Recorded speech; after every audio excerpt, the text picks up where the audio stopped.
How are we all doing? Well, today I'm doing my biggest species challenge ever. I'm going to try and get 24 species in under 24 hours. Let's do this.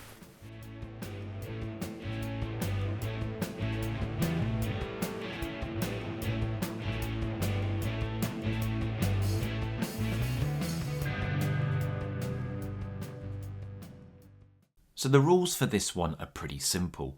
I'm only going to be using one rod at a time, though I may have multiple rods with me if I want to switch between methods and species at the same venue. The clock starts when I have my first cast, so I'll have 24 hours from that moment. Species only count within the allotted 24 hours and they have to be caught on rod and line.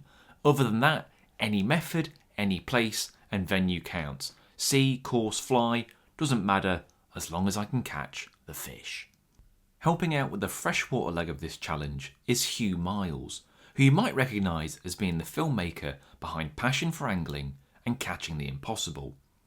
It was looking a bit wet outside for the start of it, but it did eventually pass as we made our way to the first location, Pinnock Lakes at Edmondsham, which is a fishery run by Wimborne and District Angling Club.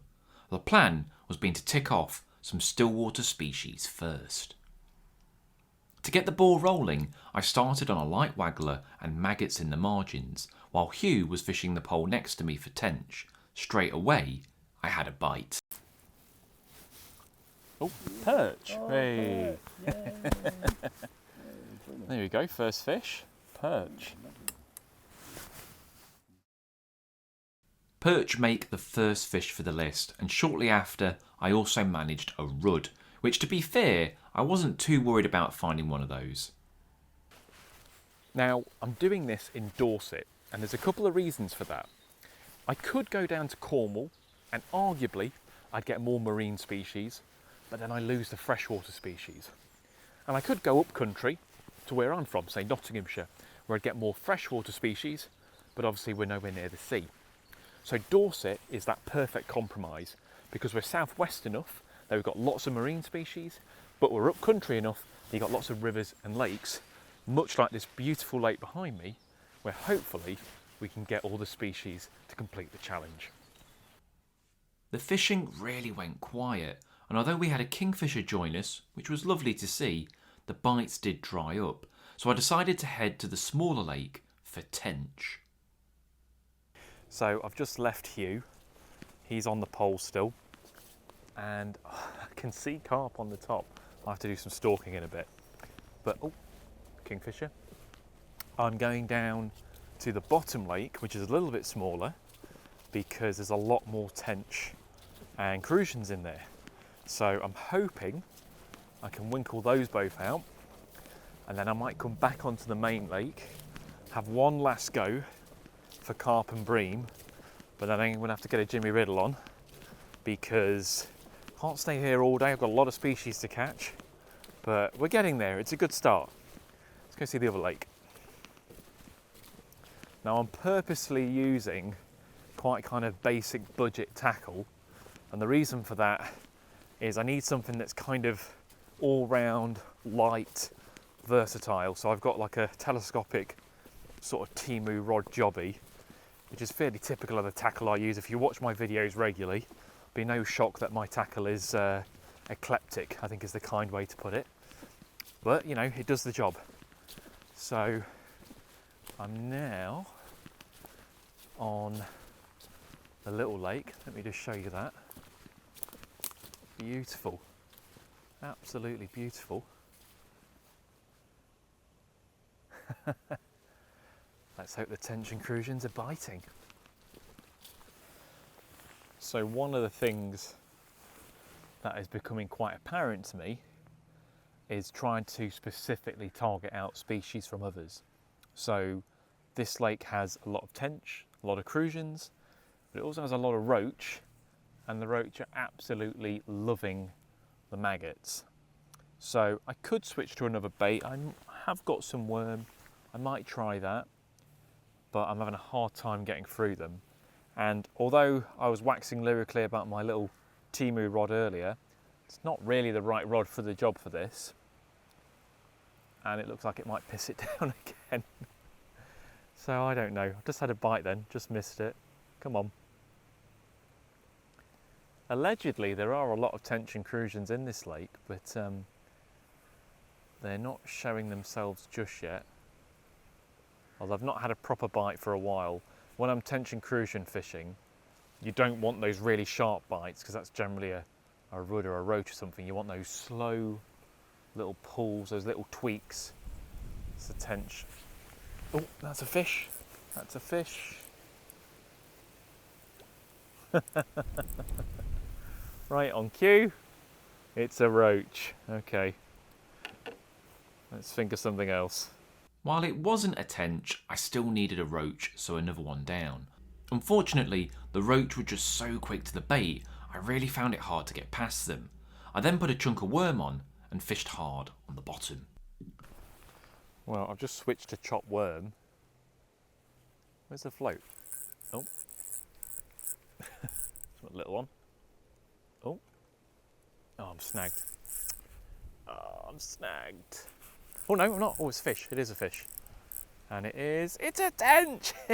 Hey! Get in. Get in, get in, get in. Beauty. Finally got a little tench. In fact, I'm going to pick this up because one, I don't want to drop it. But look at that.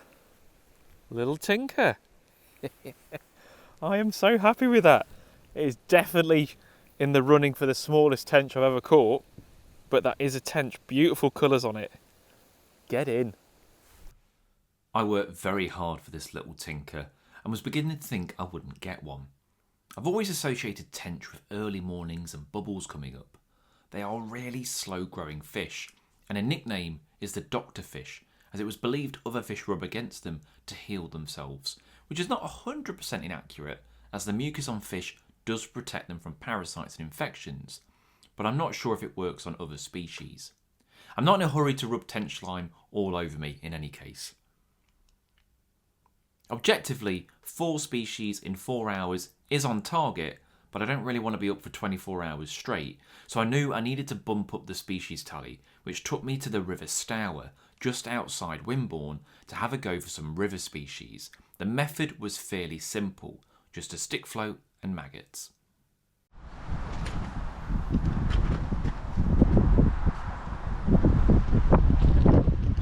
It's got to be a trout, isn't it?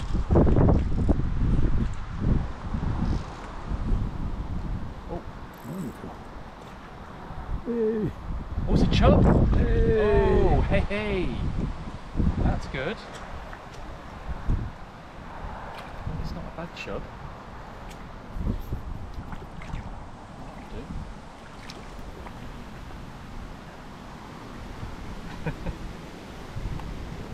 Ah, beautiful. Lovely. Well, that counts because I touched it. I really wasn't sure if we'd get a chub, so I was very pleased to connect to a couple. These were the first fish I ever caught, so it always brings a smile to me to catch 1 or 2.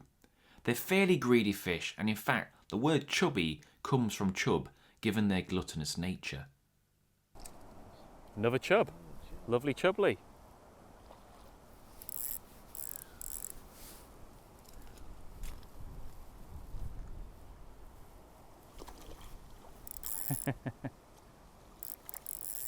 It's the same chub.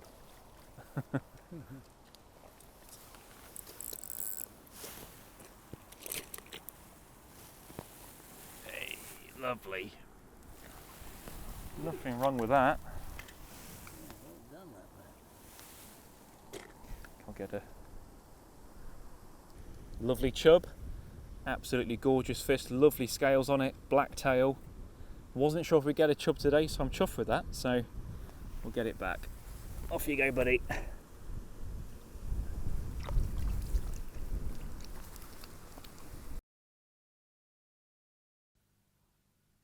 Shortly after, the next target fish was hooked.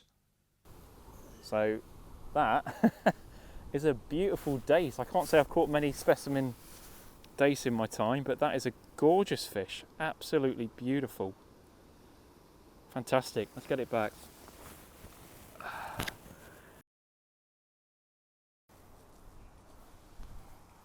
There we go. Hey. Well, they don't all have to be monsters, do they? That's fine. You modelling my minnow, Hugh. Well, they don't all have to be big to count, do they? He's splendid. He's They're beautiful. Wonderful little fish. They're good. You know, when you look closely at them, they're such pretty fish, aren't they? Even when they're not in breeding colours. Fantastic. Well, we're getting there. Oh, no. Hey. Apparently I'm so good I can catch 2 fish on the same hook. It might be small, but they all count. So minnow ticked off. We headed a little bit downstream to some slower water in the hopes of a pike, which I had a few casts wobbling a sardine, but they just weren't having it. So instead, seeing ripples on the surface, tried for a bleak with a single maggot near the surface.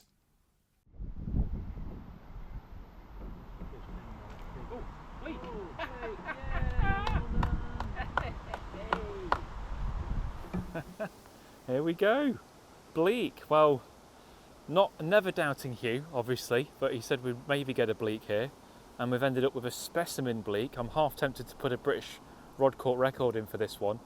Beautiful looking fish, upturned mouth, but definitely a bleak. So there you go, another fish off the list. Get on. With the specimen bleak captured, we then headed to a lovely little chalk stream nearby. With the clock ticking, I knew this would probably be my last go at freshwater fish, so the pressure was starting to mount, as I'd hoped to have a higher number by now. Hugh put me on to a honeypot spot for trout, and immediately I caught a dace. After some feeding, the trout did start to put in an appearance though.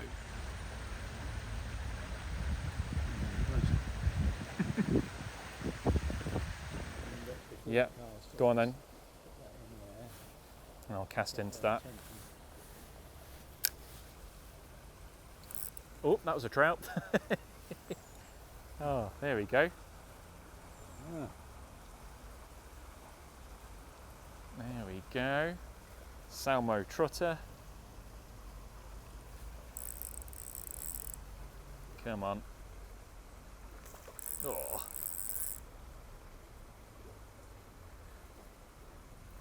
Other fish are still feeding around him, they're not bothered at all.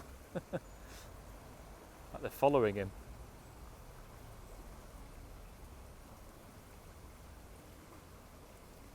Come on. Oh, oh my goodness. Spirited sort of It fella. thinks it's a bonefish, right? Come on.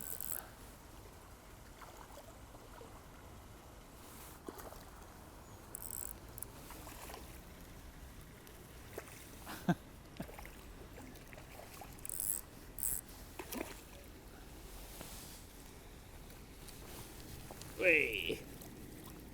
Well done, That man. counts, that counts. Look at the spots on that. Fabulous, isn't it? That Nice, is- isn't it, as well. Beautiful. They're not stocked in here either, are they, Hugh? So this would be a No, wild no, fish, wouldn't it? Native fish, as you What say, a they're beauty. because it's been so low. Beauty though. One of the species I really hoped for today was a grayling, which I thought I'd be able to sight fish, but I just didn't see any. The last species challenge I did, I also failed on the grayling front, so I need to get a session in for them soon. The other frustrating thing was I could see good numbers of gudgeon, but I just couldn't get past the bloody minnows. I was dangling maggots in the hope of a gudgeon, and something very unexpected took the bait. Yes, there we go. Oh. So I was not expecting salmon on my list, and the reason I can tell it's a salmon is it's got those sort of thumb marks, much more distinctive than a trout par, and those red spots in between. So I'm absolutely delighted with that. Did not think we'd get a salmon. Amazing, absolutely chuffed with that. What a fish. It's remarkable to think that this little fish, with a bit of luck, will swim to Greenland and back, growing up to 20 times the size it is now. And with so few chalk stream salmon left, it's great to still see a few hanging on. I'd caught all the bankable freshwater species I could think of, so it was time to head to the coast, and a little bit of a gamble as I did a 40-minute drive over to Weymouth, which is arguably one of the best places in the UK to catch a range of species. Well, I'm at Weymouth now, and I left my maggots of hue. So I've had to scramble. Luckily, because I'm an untidy fisherman, I dropped some maggots in my bag. So I'm fishing with about 12 maggots in the sea. You can't make this stuff up. It's about 3:30 now. Time's marching on.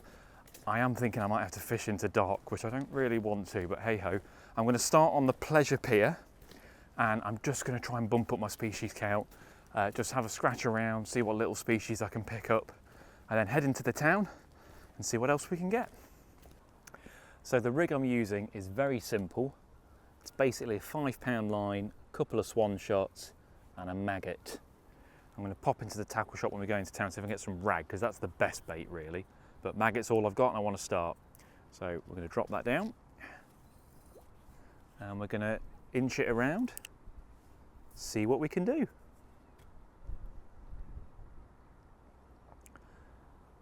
What a difference of conditions, considering it was absolutely blowing a hoolie this morning. It's almost, there's a little bit of wind still, but it's almost gone flat calm. It is beautiful. Oh, that was a peck. Yep. And it is black goby. First marine fish, a black goby. So one of the ways I can tell it's a black goby, and in fact I can tell it's a male black goby, is he's got that big first dorsal fin. So definitely a black goby. Oh well, that's one down. So I've actually just caught a fish in the viewing tank. Well, it's in the viewing tank. I put my rod down and immediately got another fish. So look at this. A beautiful little cork-wing wrasse. Absolute stunner. And then the fish in the tank, if I show you, is also a cork-wing wrasse, but quite possibly the smallest I've ever caught. Another species though, we're getting there. I think when you're species hunting, it's important to keep trying different habitats. So I've been fishing pretty close to the pier at the moment, but I've seen some sand, and I'm just thinking maybe a dragonet, or, oh, there we go. Right on cue. Oh God, this is tiny. Right, what is that? Sand goby. I think it's a sand goby. Let me check the dorsal fin. So sand gobies and common gobies are very, very similar, but sand gobies have like a little halo on the dorsal fin. In fact, it's going to be way easier in the viewing tank. Let's chuck it in there. Yeah, you can just about see it. There's like a little black spot and a bit of blue on there. Because common gobies look so similar, but I wouldn't be shocked if there were common gobies here as well. But also the size of that, it's a very big goby. Common gobies don't get, well, it's not a big goby at all, is it? But it's big for a common goby. So I'm going to go sand on that, which is another species. Get on. So, just going to have a nibble. I'm just sort of twitching the maggot now, more like a worm. There we go. That worked. What's this? Tom pot. LRF favourite. I've got to watch him because he's going to try and bite me. Tom pots are sods for biting you. There he is though. Gorgeous little fish.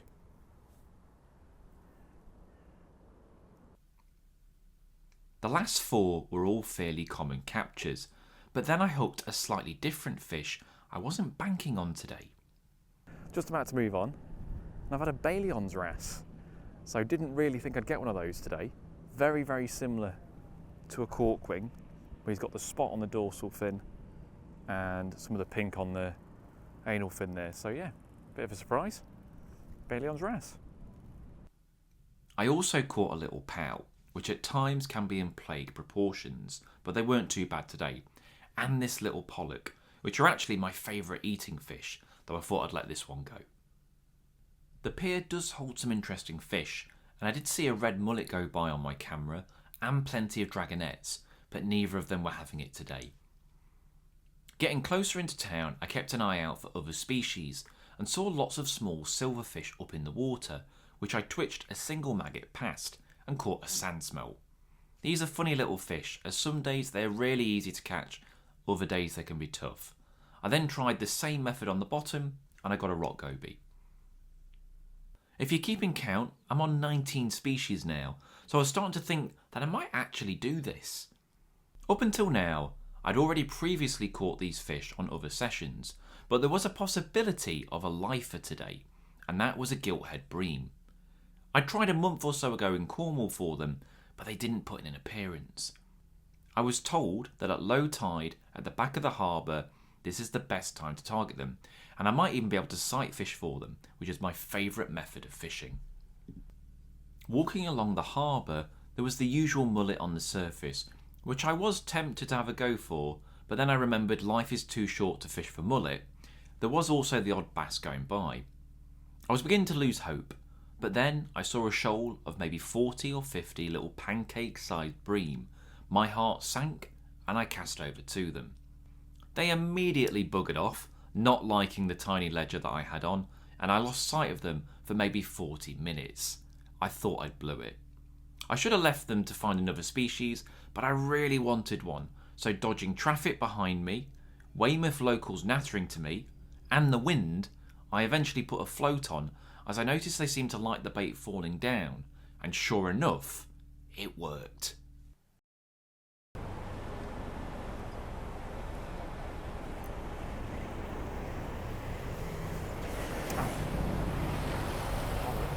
I thought you had it then. I know, I nearly did. That was dinner gone, innit? God, I've fished in some places in my time. The back of Asda, by a busy main road, is one of them. The floats, oh, there we go, got a fish. Oh, it's a gilt-head. Oh my God, fantastic. I've never caught a gilt-head bream before. Look at that. Perfection in miniature. New species. Get on. To prove it wasn't a fluke, I had to have another cast, and sure enough, I got another one.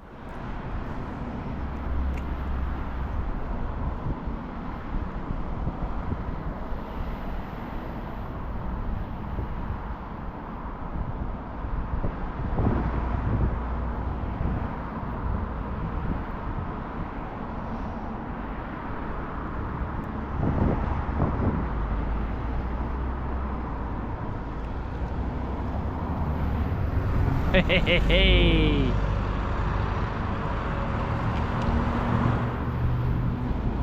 Wonderful.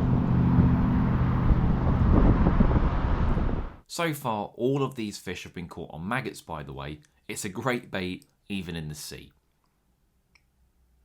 I was heading back into town and I saw what I thought was mostly mullet. I cast out into the shoal to see if I could tempt one.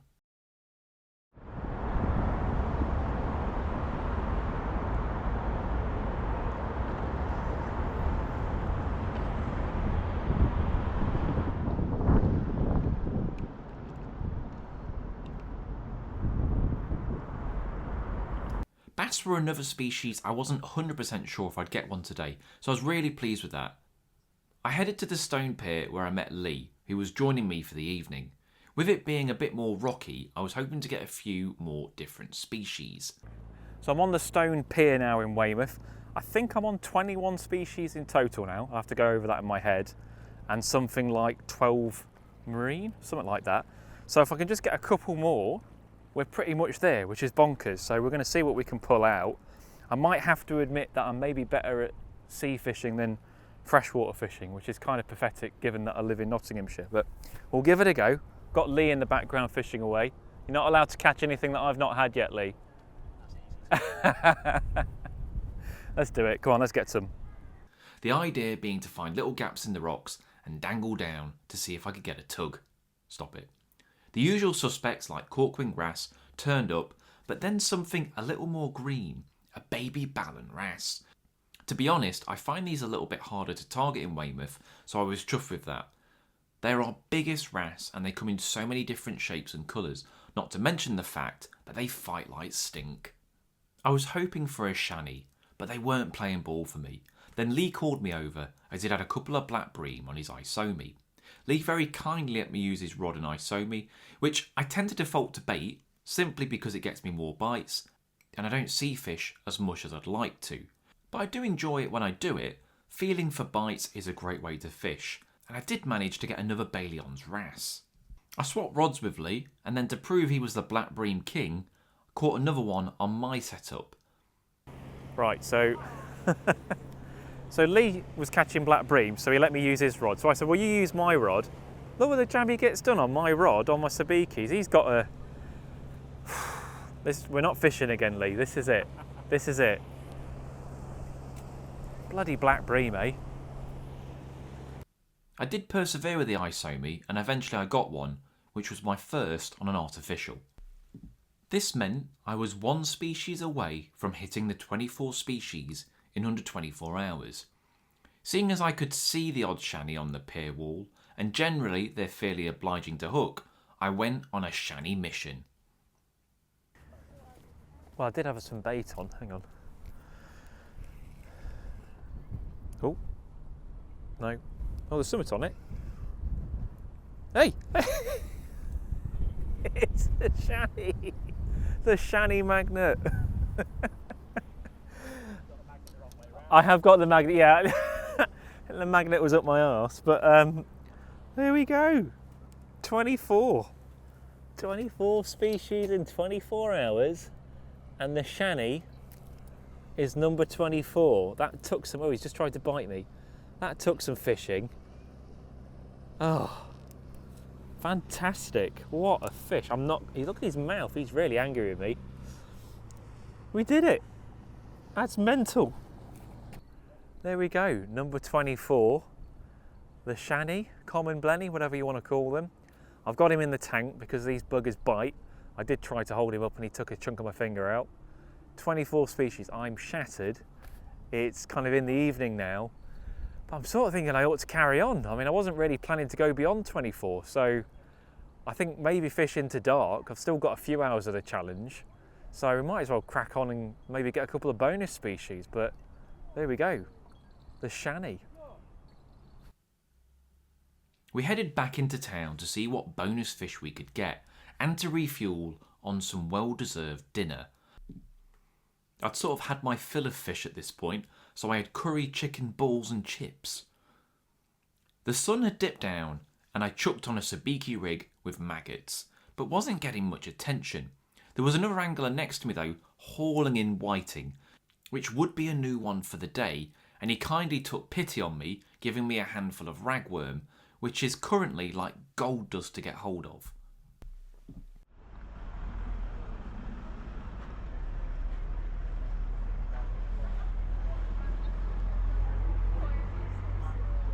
Oh God. Have I got one? Two. Have I got two? I think so. I don't know, they're wiggling around a bit. Yeah, whiting. Again, not every sea angler's favourite fish, but welcome in a species hunt. I was racking my head to think what else I could target with possibly a scad, as we did see some movement on the surface, or perhaps a conger, but I'll be honest, I'd rather pull my teeth out than catch conger. We walked along, scanning the harbour walls with a red light, which doesn't spook the fish, and we found a 15-spine stickleback, which Lee had a good go for, but it was not having it. It's also had its little cousin with it, the 3-spine stickleback, which you do find in the sea also. So, just at the back of the harbour again now, and just seeing if we can find a flounder or sight fish anything else. So 25 species in a day. That whiting's put me ahead. So I'm being greedy now really, but I've probably got a few hours, but I mean I don't really want to be up for 24. I'm pretty shattered, but I reckon I can winkle one or two more out, so we'll have a little go. Part of me thinks I should then go for 30, but that's madness, isn't it? Maybe not. Let's see what else we can find. I did winkle out one more goby species, a tiny common goby at the back of the harbour, which typically like a freshwater inlet and have 2 dark stripes by the eye, which sand gobies don't normally have. I had to scale down to a tiny Tanago rig to hook it, but it did work. It was getting close to midnight. I'd been fishing for around 17 hours at this point. I'd caught 26 species, and I was close to what I can only describe as fishing madness. But I thought, I can't end this challenge on a goby that was smaller than my little finger, so I headed to a spot I'd been reliably told holds top knot. These are highly prized by species hunters and a kind of stunning looking flatfish, a disco flounder if you will. I was watching a hole in one of the pillars where said top knot is supposed to live, and shining a light on it every now and then, you just saw this pair of eyes poking out at me. It had a couple of goes at my bait, and eventually I got it out. Look at that, what an end to the day. A top knot. This is only my second ever top knot. We're on 27 species in 24 hours. I'm absolutely shagged, but what a way to end it. That's not a bad one. What a stunning fish. If you've been enjoying these videos, subscribe to the channel. There's a playlist for them with the species videos. I'm shattered. I'm going to end it there. Thanks for watching. I hope you enjoyed this vid. Do check out the playlist, it's got all my other species hunt vids on, and I'll see you in the next one. Thanks for watching, hope you enjoyed it. If you enjoyed this vid, why not check out this other video right here? If you can, please subscribe to the channel, only takes a couple of seconds and it really helps me out. I'll catch you in the next one. Cheers.